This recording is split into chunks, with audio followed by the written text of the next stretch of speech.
Hello, guys and gals. Me, Mudahar, and I'm pretty pissed to be honest with you. You know, it's not too many games I get too excited for. Like Final Fantasy 16 came out, played that way all the way through to the end.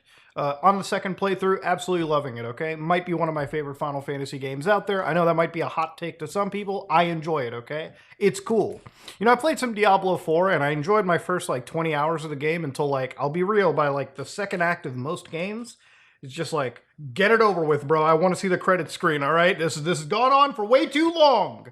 But of course, Payday 3 is one of those games where I was really excited for. Okay, Payday is a game about heisting. You know, you can play it solo by yourself, or you can team up with your friends or randoms and rob stuff, okay? Robbing stuff in video games is cool, all right? I love the high-intensity moments where we look at a bank, all right? We're putting our masks on. We're telling each other, all right, listen, there's a guard over there. Pop him in the head. Hey, there's a guard coming near you. Have you answered the pager and bagged the body? I know it sounds wild, but if you play games like Payday, and I can count the amount of like heist games on my hand, there's not a whole heck of a lot of them, but the few that are out there are super fun to play. Payday, I've been playing since like the PS3 days of Payday the Heist. Now, I don't have a lot of hours on Payday, I guess, if you wanted to really look into like if you wanted to like hour shame people. I think I have like 212 hours actually. I think I can dig that amount right now. Payday 2, 212.18 hours, okay? So for some people that might be rookie numbers. I know people with thousands of hours in this, okay? The only game I have like 3,000 hours in is Siege, okay? But, you know, Payday is a game that I enjoy. I play this in like waves, and a lot of my Payday experience has been mostly playing by myself, all right? See, this game can be played cooperatively with up to 3 other heisters, or you could do all the heists by yourself, stealth, loud, whatever. And actually, there's an entire YouTube community. There's actually YouTube communities if you wanted to look up together. Payday 2, Heist Solo, okay? Bam, bam, watch this one. Whoa, look at that, General McBadass, Dravik. A lot of these guys out here who are actually recording this game entirely solo. See, there's a whole community, there's a whole rush to it. Nothing is more fun than robbing a bank by yourself and knowing that at the very end, 34 minutes in, when you're just about to taste that sweet victory, there's some manager on the other side of the bank that's seen a body and it's going, oh no! You don't have any ways to jam communications. You gotta run! 20 seconds, pop him in the head, bag the body up, and escape. That is actual, like, intensity, I would say, right? If you haven't played Payday 2, I would recommend highly, if you're into that kind of tense gameplay, to actually play the title. Anyways, the reason why I'm so actually ass mad about this is Payday 3 will require an online connection to play, even in single player. Now, Almir Listo, the man behind this, has said, no, you'll be able to play by yourself, okay? So it's proven, if you wanted to solo the game, you can, but I do believe you will have to have an internet connection in order to play because it's made in Unreal Engine and has cross-progression and cross-play. I do believe we need you to be online. Now, if this is true, back in the days of Diablo 2, late 90s, early 2000s, a very simple concept was made, 2 save files, one that was entirely tied to the online BattleNet servers, or you could have an offline file that would never require you to touch the internet server, so every party was happy, okay? That's kind of the general stuff that I expected going on forward, but it seems like game developers now pretty much fucking force everyone to actually be required online for games that don't even need it. Now, the reason why people get mad about this stuff is not because I know that the actual counter to this is, but dude, don't you have an internet connection? Aren't you using an internet connection to upload this video? You have an internet connection, right?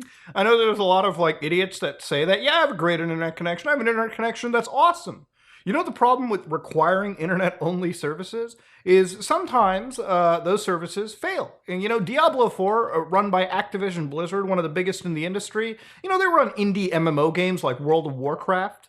Okay, Diablo 3, and even they sometimes have extended DDoS attacks, all right? Totally out of their control, which renders a $60, $70 game completely unplayable to the average person. Imagine signing in to Diablo 4 and realizing, wow, I'm mostly fighting the AI in the game. You know, occasionally you might come across another player in the open world, but see, if the game wasn't online only, that would be the only, like, deterring part of it, not seeing the other NPCs the other players in the hub areas. For 99.9% of your playtime in that game, you are fighting against AI enemies, okay? That's pretty much it. The only reason Diablo requires you to be connected online is because they want to maintain, you know, completely clean leaderboards. They want to try to stamp out as much cheating as they can, so on and so forth. but ultimately it creates a preservation issue, right? Like Diablo 3 on PC is still requiring online connections. However, if you wanted to preserve Diablo 3, you could buy the game on PS4, Xbox One, Nintendo Switch, and play it completely offline, which proves that the game itself never needed to have an internet connection to begin with. So if you go to the Steam page or just watch the gameplay trailer to Payday 3, you can notice that, yeah, it looks shinier, it looks better, but at the end of the day, it's still the same fucking game as Payday 2. You know, you're still running around, putting the mask on, you know, telling guards to put their guns down, all right, shooting people like crazy. It's not an MMO. Even if this game had a situation where after the heist, I would be thrown into like a safe house with like other players, that wouldn't even need me to be connected online in the first place. That wouldn't justify an always online connection. See, always online might as well just be called digital rights management, which basically like puts a rental on your video game purchase. And, you know, in a world where, believe it or not, like over 85% of video games are shockingly unpreserved as due to a new study, this is something that I really don't want to become normal in the world of gaming going forward. This kind of cancer started with Destiny back during the launch of the PS4, Xbox One, where these games that ultimately didn't have anything that resembled an MMO, like World of Warcraft, okay? World of Warcraft, MMOs, you're actually going into cities with hundreds, thousands of players, okay, that you're looking at. There are actual in-game auction houses and economies that you are participating in. The world is dictated by the actual player base. To play a game like World of Warcraft single player is insane. You can do it. It's insane, though. You know, you can launch your own private server instance. To play a game like Destiny or Payday, where mostly your time is spent by yourself or 3 other friends, and yes, the game forces you to have social interactions in like hub worlds, if this game even does that, that doesn't justify you always having an always online connected system. You know, the other reason to have an always online connected component is also to make sure nobody, I guess, is running in hacked items, which, in my opinion, for PvE games like this, is almost a fucking non-issue. But the other reality is obviously they want to push microtransactions, battle passes, something of that sort to the average person. Because remember, if you're not connected to the online services, you're also not connected to an annoying storefront that won't shut up about the daily deals, the weekly deals, everything in your face, constantly, 24/7. That's the world we live in, ladies and gentlemen. Every single video game has become like sort of a skeleton that you buy for $60, and then every cool thing in that video game is also locked behind other microtransactions and other paywalls that you gotta go down into. There's a game known as Exoprimal that just came out on Game Pass, and you know what's wild about it? I enjoy the game, but for some reason turning that shit into a live service title pretty much like gives me the... It just rubs me the wrong way. It's almost like the game developer, Capcom there, wanted to create the next big hype title, the next big Call of Duty, the next big Overwatch, and in terms of going that way, they decided to kind of kill the soul of their video game. The other reality of this too is that Payday, the reason why I'm so mad is I know this is going to be a good game.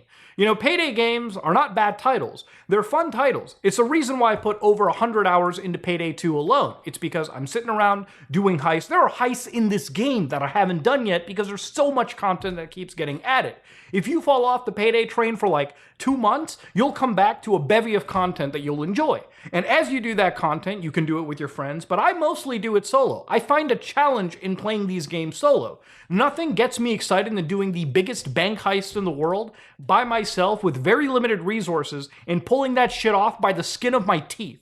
And you know what? I kind of wish that Payday 3 is the same, which it appears to be that case. But why are you making it always online and the progression is tied to being connected to a server that at any moment can go offline? And it again hinges on the fact that Starbreeze is going to be continuously paying that bill.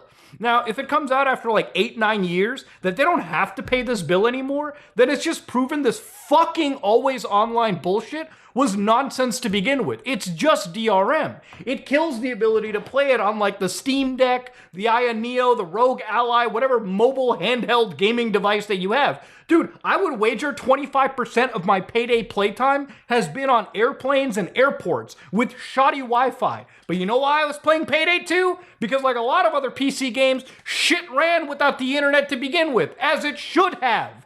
Why can this game not do the same? It's literally the same title with a fresher coat of paint. Why? It's insanity. And of course, the audience here, the actual community, is excited for this as well, too. I can't wait. Woo! Always online video game. And here's the great response here, too. What sucks most about always online shit is you can have the most clear, uninterruptible, and secure connection to the internet known to man. But if the game servers are down, then you can't play, which is true. Again, it entirely hinges on a bunch of factors that shouldn't exist in the first place. Now, Payday isn't the only game to do this. There's another game that aggravates me too. Hitman 3. I like the Hitman World of Assassination trilogy. One of the best titles that you can ever go get your hands on. Have you ever played a Hitman game? Okay, it's like the ultimate. Stealth gaming is not what it used to be. Hitman's keeping that alive, okay? It's carrying that shit on its back. Now, Hitman 3, while it's a great game, guess what they did to the progression? Tied that shit to the online framework. Surprisingly, right? Surprising, isn't it? Even though that their big publisher Square Enix is gone, IO Interactive still hasn't cleared up the always online requirement. Imagine playing a video game where the progression is tied to a server that is shoddy in the first place. And the thing about always online shit that wilds people out is the fact that because you're tied to a server, at least in Hitman's case, the community loves the game so much that they've created what is known as the Peacock Project, which allows you to run Hitman servers like a replacement literally on your local machine. So if their servers ever go offline, congratulations, we in the community have got a stopgap for it. Which again shows you why do we even need these servers in the first place? Now the other thing is modding. All right, obviously with an always online game and integrity checks, modding might be thrown into the hitch too, which is a big component of Payday as well. Why is it that Starbreeze Overkill actually wants to go down this route? I'm a guy that is excited for Payday 3. I've been excited ever since they announced it. But the moment you start putting always online regulations into your video game is the moment my hype just goes completely the other way. I would have probably pre-ordered this game. I would have probably gotten like the mid-tier, maybe even the gold edition. I might have paid $120 in support of Starbreeze, in support of Payday 3, because I believe in this game. Now, I'm not even interested in buying this shit to begin with. Honestly, if anything, I think I'll just stick to playing Payday 2. I don't care how good the game is. The moment we have these anti-consumer policies, you gotta stand up to it at some point, okay? You really have to put your goddamn foot down. Not every game needs to be a live service, MMO, always online required game. And if you're gonna tell me that Payday, again, the whole fun of the game is co-op, Muda, that might be for you. Not for everyone playing in this community. A lot of people play this just solo or only with their friends. And even if your enjoyment was coming out of cooperative play, why would you still defend a model that only turns your game into a rental and not an actual own? That's all I'm putting it out there, ladies and gentlemen. Anyways, I'm a little bit pissed. I wanted to rant about this, but obviously nothing's gonna change, all right? The always online component's gonna stick around, and it's kind of sad nowadays when I load up a video game and I try to like turn the internet off on my console or PC just to see if I fucking own the game, or if it's somehow still connected to the server, passing off telemetry, all that extra BS. That's all I'm saying, man. It's kind of a shame how we went from having to own our games, single player, even games that were multiplayer focused. You know, if you ever lost your internet connection back in the day with a multiplayer game, it wasn't even a shocking incident where you had bots, you had offline modes. You don't even have that with shit like this, man.